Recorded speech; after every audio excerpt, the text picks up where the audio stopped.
Hi everyone, I'm Maria McLachlan and welcome to part 2 of this lesson in critical thinking and logical fallacies, which will again be delivered with the help of my glamorous assistant, Riley Grace Roshong.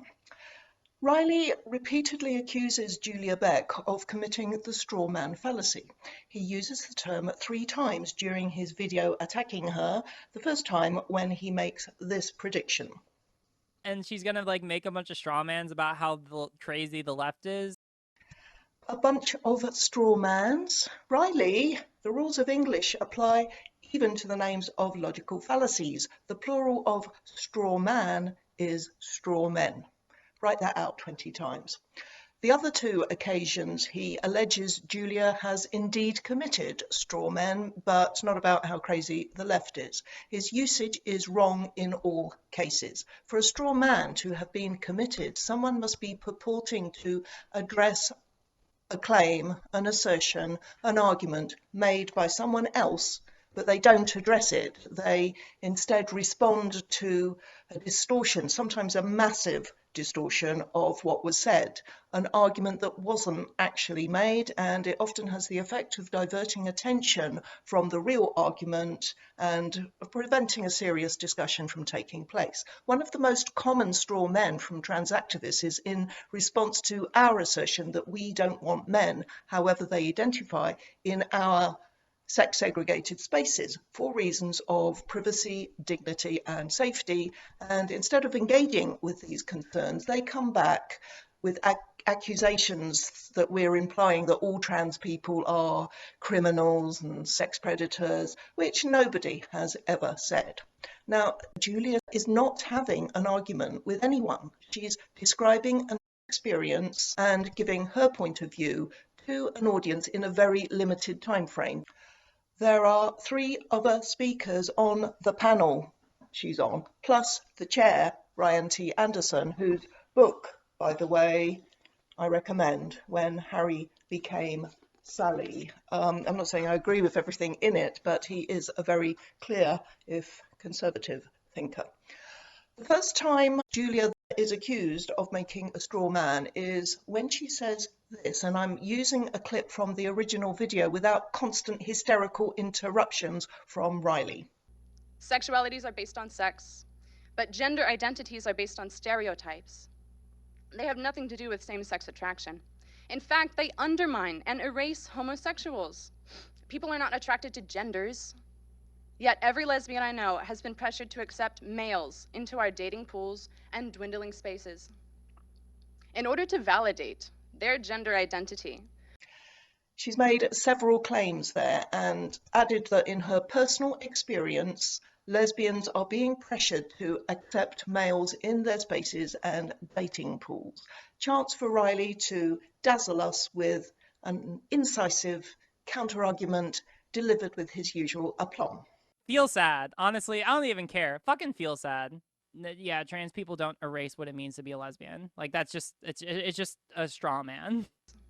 Yeah, it's just a straw man. Like if you don't want to date a trans woman, then congratulations, you don't have to. People have their dating preferences. Just don't be a bigot. And he muffs it.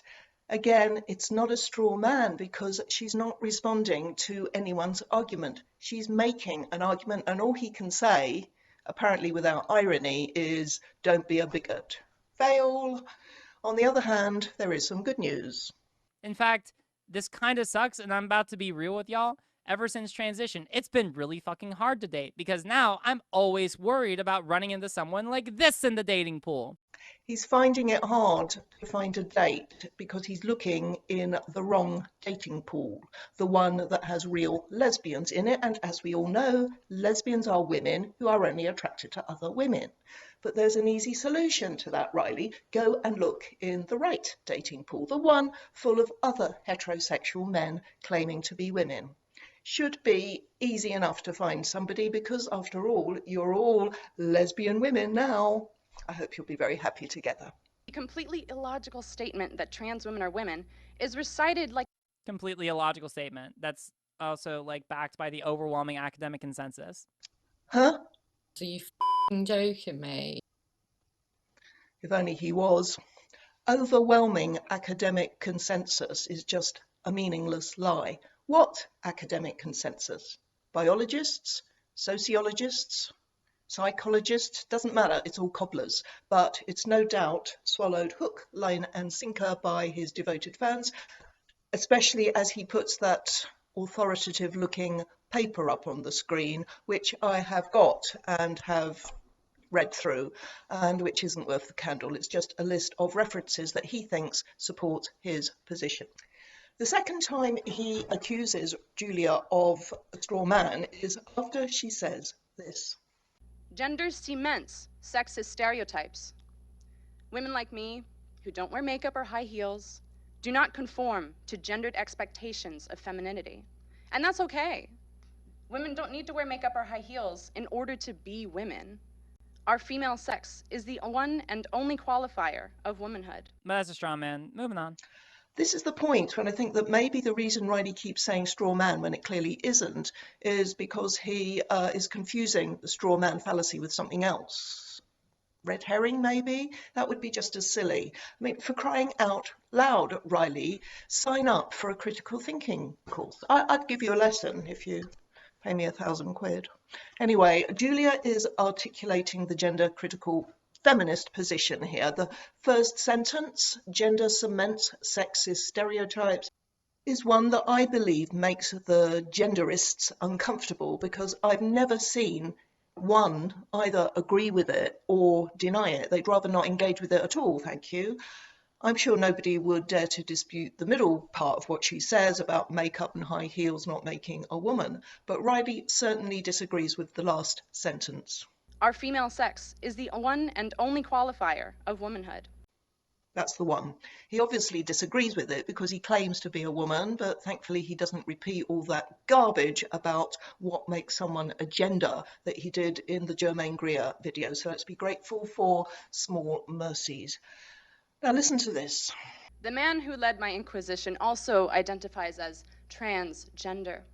Transgender. Okay, then. He is the president of the Baltimore Transgender Alliance.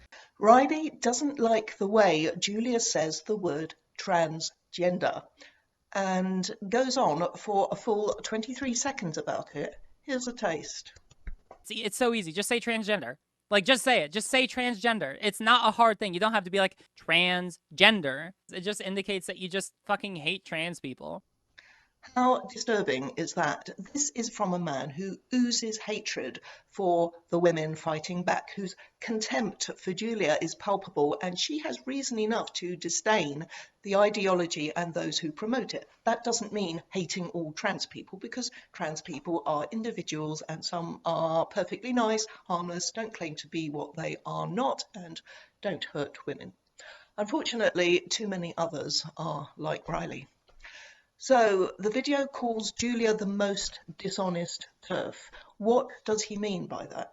His first use of the word dishonest occurs after Julia says about the man who led the Inquisition against her, a man who goes by the name of Ava Pipitone, president of the Baltimore Transgender Alliance, after she says this. His organization, the BTA, sponsored a public event where lesbians would be, quote, hung by their necks, end quote. Riley uses the word dishonest 5 times in the ensuing rant he has, but he doesn't deny that it was said.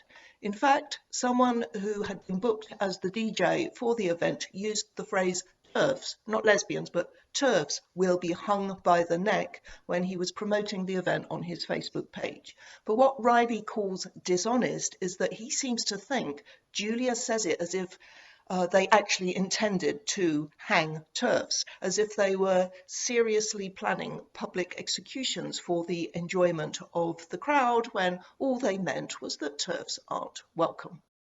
No, this is just dishonest. This is still just dishonest. It's basic, like, all this is just saying, yeah, TERFs, you aren't fucking allowed here. Get the fuck out, TERFs. Like, no one's actually going to fucking hang them by their necks. But yeah, TERFs aren't allowed at, like, a trans event. Yeah, that makes perfect fucking sense. This is so fucking dishonest. This is so dishonest. Yes, it makes perfect sense to reinforce the message that real feminists wouldn't be welcome at an event organised by a trans group, as if they didn't already know that. By telling them they'll be executed? Yeah, that's a perfectly reasonable thing to do, isn't it? Nothing hateful or disturbing about that at all. You total plank, Riley Grace Roshong. Of course, Julia knows nobody was actually planning to hang feminists. Her point was that it's a vicious, nasty, disgusting, and indefensible thing to say. Riley's next use of the word dishonest is the last thing I'm going to comment on. After Julia had joined the Baltimore LGBTQ Commission, she was elected co-chair of the Law and Policy Committee, and she was in that position when old Pippa Longstocking, or whatever his name is, Ava Pipitone, accuses her of transphobia, and they arrange for her to face an inquisition by other members of the committee. And at one point while she's telling this story, she gets a bit emotional. The next speaker, though, she broke my heart. She had just survived a hysterectomy, shaking and complaining of hot flashes. She said she was not and had never been a woman. Quote, "It doesn't make me any less of a man that I have a vulva. It's there and it's masculine and it's a male and it's a man," end quote. As she said this, my accuser snapped his fingers as if we were at a poetry reading. It was so fake and performative. He didn't care at all for what she had endured in the name of gender identity. A woman so desperately unhappy being what she is, not who she is, but what she is, a woman, an adult human female, that she's prepared to risk major surgery to have a healthy organ removed that will stop her having children, and who is so deluded that she calls her vulva masculine and claims to have always been a man. Anyone who doesn't have the humanity to see the tragedy in all this needs to take a long, hard look at themselves. And how did Riley respond? Aw, she's the real victim here. We should all be sympathetic towards this sad person. She's crying? Are you goddamn serious? Don't shed a fucking tear for this person. She's a lying fucking piece of shit. Fuck this person. Fuck her. This is so fucking dishonest. This is so dishonest. Enough already. What a nasty, nasty little man. And if the fact that he's not only speaking about a woman like that, but posts a video of himself shamelessly doing so to his, 20,000 odd subscribers, if that isn't disturbing enough, I checked out his LinkedIn page and learnt that once he's graduated law school, he plans to attend a seminary and hopes to be ordained into the Episcopalian Church. Imagine that. A would-be minister of religion proudly abusing and mocking an uppity woman. Well, I'm sure that's never happened before. Okay, that's all from me for now. Thanks for watching. Bye.